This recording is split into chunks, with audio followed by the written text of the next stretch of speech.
Thanks for tuning in for another episode of Jedz Moto.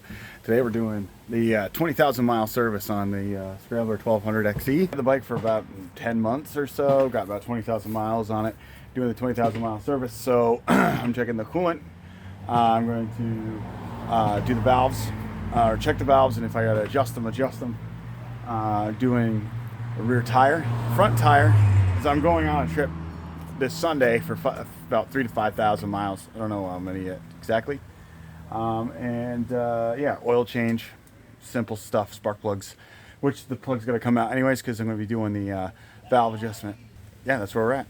Let's do this. All right, guys. So right now what I'm doing is I'm gonna be test fitting this my old T120 rim. See, as you can see, I have alloys on the back, but I'm basically gonna test fit is use this rim because I've noticed on my rim there are, right here, that one, flat spokes, which I'm going to bring in. I'm going to drop this rim off at the dealer, and I'm going to ask them to take a look at it because I know these guys tend to have weak spokes, and that one's okay. There's one on this side here that I like, that one. Tune it up because it is under warranty. The bike's still got the 2-year unlimited mile warranty, so I'm going to drop this rim off. I'm going to have them take a look at those spokes and replace them. But I definitely can't be taking this thing across the country and have it bust a spoke thousands of miles from home. So this guy's tried and true. I've ran these rims. These rims got maybe 80,000 miles on them, because if it does, a T120 rim does fit, these don't leak. The spokes don't go, and I mean, it's all steel.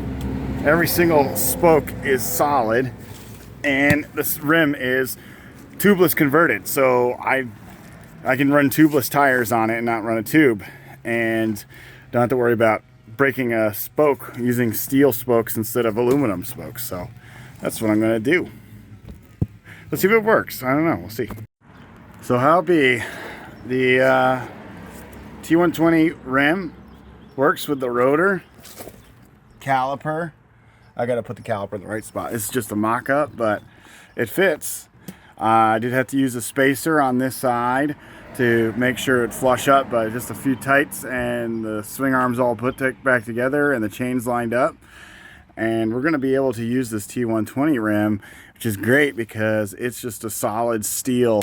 It's a little heavy, but it will do the job and not break. So yeah, we're going to clean it up and we're going to put this puppy to work for this project. Works pretty good, actually. Got the 150/70 ZR17 Road 6 on the back. I got a couple spacers in there, as you can see, get everything all even, but it lines up. Chain drive works, rolls nice. I'm gonna work on this chain a little bit, so you can see here. I mean, I'm gonna see, got a couple of kinks, but I'm gonna see if I can't soak this in some diesel first, and if I can bring it back to life. There's no real stretch, you know. I don't have that power pulsation that you get when you have a stretch chain. So I'm going to clean it. As you can see, it's been a while since I've cleaned it. I don't really clean my chains, guys. I just kind of lube them every, few days or so. If it's raining, maybe more often if it's not. And just let the grease, the dirt, capture and hold on to the oil. And I use 75 weight 90 gear oil. That's what I use to lube my chain. It's the best lube I've found. You just spin it once, let the lube just go on the inside of the chain and drive it, and then all of a sudden it works, and it just like soaks into the chain. So I'm gonna do a clean, see if that comes around. I gotta do an 18 tooth front sprocket change anyways, and see if we can't get this thing to work. Okay, so yeah, this is typical 20,000 miles. This sprocket, I've run an 18 on it in the past. I'm running a 16, the stock 16 now. The rear sprocket I changed, a while back. looks really good. There's no hooking. This is a 41. This is a T120. This is a 42, I think. Maybe it's a 41. But I think it's a 42. It's not a 44. I took the 44 off. It's running a 42. And then this is a 16 front. I'm going to be running 18 front. As I ride out, this will just lower the RPMs. I'm going to be doing a lot of slab, unfortunately, interstate. So a bigger sprocket in the front is going to help lower the gear ratio down. And the bike's going to just run a little bit better with the higher gearing. I'll keep the 16. I'm probably going to keep a 16 in my parts and get to my destination. Where I'm going to be doing a lot of backroad stuff. I'll probably switch back to the 16 tooth. It's really not hard, guys. It's, you got 4 8 mils that comes out. Then you got your major socket, sprocket nut that comes out. You just bang out the tab, pull that out, and then you adjust your chain, and you can go from 16 to 18.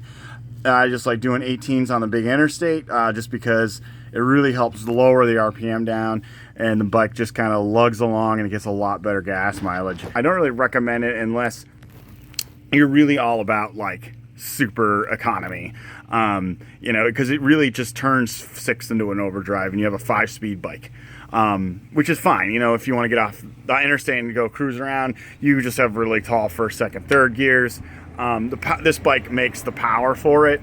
The T120 did not, but this one does. So, you're not like totally losing everything, but you do get some of that fuel economy back. So let's put that 18 tooth on. All right, 18 tooth on. I'm gonna adjust it. Chain cleaned up real nice. I think it's gonna be fine. I'm just gonna run it for as long as I can. Everything seems to be moving as it should be.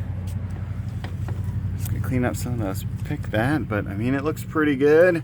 I gotta do a little more cleaning here. I don't clean these. I'm not like religious about it. Some people like clean their chain every week, and I don't have time for that. So I just I do a chain clean usually every oil change. Yeah, so I'm doing it now. It's at 20,000 miles. So I've only cleaned this chain for like 4 times really since I've owned the bike.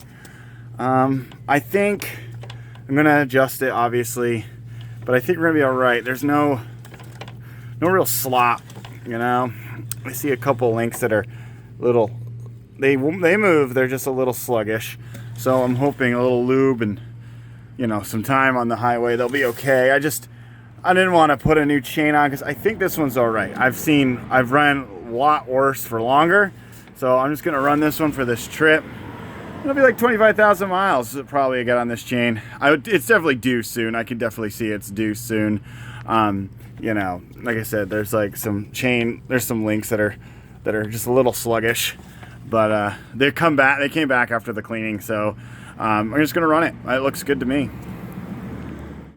Morning everybody. So here we are. It's 6:30ish and 7ish in the morning. I was out here at about 6:30ish. So about a half hour later, I'm in the valve train. As you can see, we're going to be doing adjusting the valves. Basically, you got these 4 bolts here that hold the valve cover on, and the gasket comes with it. You can actually take a look here. You can reuse these gaskets. I'll tell you, I am still running the stock gasket on my T120.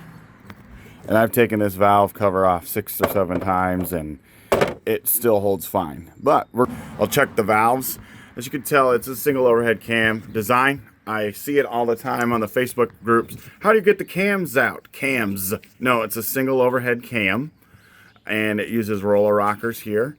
And it's really cool is that if you do need to replace a shim or 2, you can remove the rocker assembly, and the rocker assembly will come off, and you can just replace the shim and then put it back, and you don't have to mess with any timing. The cam stays exactly the same, the timing stays the same. As you can tell, it's a very simple design. You got a single lobe that actuates both valves. Very, very simple engine. That's why I really like this engine. It's just really quite bulletproof. But you know, to get in there, you do have to, here's the ignition stuff. You have to remove that to the side. And then, as you can see, you know, everything's labeled like red and to red and stuff. So I'll know how to wire it back together. It's a 2-cylinder. It's not a big deal. Anyways, you know, and then, you know, just have to move some stuff. I unbolt this so I can sneak a socket down so I can get access to these bolts here, as you can see. So what we're going to do now is I'll remove the plugs, and I'll show you the process of getting it to top dead center, and then we'll start doing the valve checks and making sure everything's set. You really want to make sure your exhausts are the ones that get fixed or needs. You can go tight on your intake for a while. Exhaust flow always goes this way. So what you're going to lose is power. You're going to lose compression if this is too tight. This is too loose, you're going to burn a valve. That's the whole point. That's why you really got to be crucial on doing these valve adjustments. Our valve checks. On my T120, I had 7 out of the 8 valves that were too tight, and I had to put bigger, thinner shims in. And after that, it's been set. Beautiful thing about shim over bucket kind of design, or shim under rocker or whatever design, is these things generally don't need adjustment, like a lock nut adjustment. Usually you're in there every 7,500 miles, 10,000 miles. I was in my Bandit 1200 at least 2 to 3 times a year and adjusting valves. It was such a pain in the butt. Easy, but pain. So I'll take shim style anytime. And this is kind of like a cool design, because it takes both that shim over bucket, like durability. It doesn't lose clearances or wiggle out, but it has that lock, that rocker lock nut kind of design that the Suzuki's have, which is easy. You just go bloop bloop bloop and you adjust here if there's lock nuts. But that's what I'm used to doing. So let's tear into this and get these plugs out and show you how I do the top dead center. 152 on this exhaust. I did all of my clearances. So basically what we want to do is you won't want this number to be any smaller on the exhaust side than 0.12 and any smaller on the intake side of 0.05 millimeter. Exhausts are 0.13 if you look at the engine like this. 0.13, 0.13, 0.15. So they're all within spec. On the tighter side of it, but they are not too tight. And intake side is 0.64, 0.64, 0.64, 0.76. So these are all pretty loose. They're all fine. So right now it looks like this valve clearance, I mean, I could in theory adjust the exhausts and maybe run out another 0.5 on all the shims and be a little safe. But I think I'm going to run it. I just, I've noticed it was running hard starting. I don't know, maybe that's just something I've got to do with the tuning or fueling, but there's no real overly tight valves. Everything's within spec, so I think we're going to be good. And I use that rear wheel to kind of move the cam, and it's really cool. I'll show you how to do it. So you just take out your real shim here, and yeah, that's making me pretty comfortable with this. That's how you move that's how I do it. It's use the tire. You just kind of bang it in, move it around, just make sure everything looks good in here. We're looking really good. I do 5,000 mile oil changes. So, I don't change every 10,000 miles. I change every 5,000 miles. So this bike's got to change at 600 miles, 5,000 miles, 10,000 miles, 15,000 miles. And now we're going to do another one at 20. So he's had 4 oil changes. And I just find with the T120, if you look at this, I've done this I did this at 10,000 mile oil changes. Transmission totally went south, blew up. And that was because I did about 20,000 miles in like 5 months, 4 months or something. And Triumph told me to stop doing the 10,000 mile oil changes and go right to 5,000 mile oil changes. This motor has not had a single problem since then. Nothing's gone wrong with it. 120,000, almost 123,000 miles on this bike, or 122,000. And this one's, 20,000 miles. I haven't had a single problem. 5,000 mile oil changes. Thing on the side here, like you gotta really pull everything out just so you have access to it. But I'll put everything back, wire it up, make sure it runs after I put everything back together. Change the plugs, change the oil, and then I check the coolant. Coolant's fine, and then we're moving on to the front tire, and then this 20,000 mile service is just about done. All right, so we've got everything kind of backing together here. I had to use a little bit of ATV to just hold the gasket while I was moving everything in. It's just a pain, guys. You know, you really gotta make sure the wiring is right. If it's not right, it won't fit. So it's just taking your time. So I'm going to finish buttoning up here. I'm going to rewire in my fogs so that they're actually wired into a more fusible relay, and then I'm going to wire in my voltmeter here so I can actually see my voltage, and it will go off with the bike. So I've got a little wiring to do, and then yeah, then we'll get back to it. The next thing is going to be the front tire. That's going to be it, and the oil change. It also has to be done, but the new plugs are in, and we're getting there. And then this thing will be ready to roll for that big multi-thousand mile trip I'm doing next, well, in 3 days. All right, we're doing the oil change. The filter is out. We're draining the oil, and it looks dirty. I guess it's fine. So draining it out, got everything back together. I'm going to tell you, I wanted to pull my hair out, but we're fine. Everything's fine. We're good, so I can breathe. So I got to do the tire next. It's the last real thing I want to do after I do this oil change. I did do the ECU tune and reset the interval for 5,000 miles. So it will go off at 25,000 miles for an oil change. All right, there you have it. She's all done. Front tire on. I put a 120/70/21 on radial to match the rear. Everything's looking good. Running fine, running good. I'll do a little wash up on the old chrome. It's really hot today. It's over 100 degrees. But yeah, and then a reset, so 53.97. So it'll reset at 25,000. We're all set. Let's go rack some more miles. Thanks for tuning in. If you like what you see, make sure you like and subscribe. Best.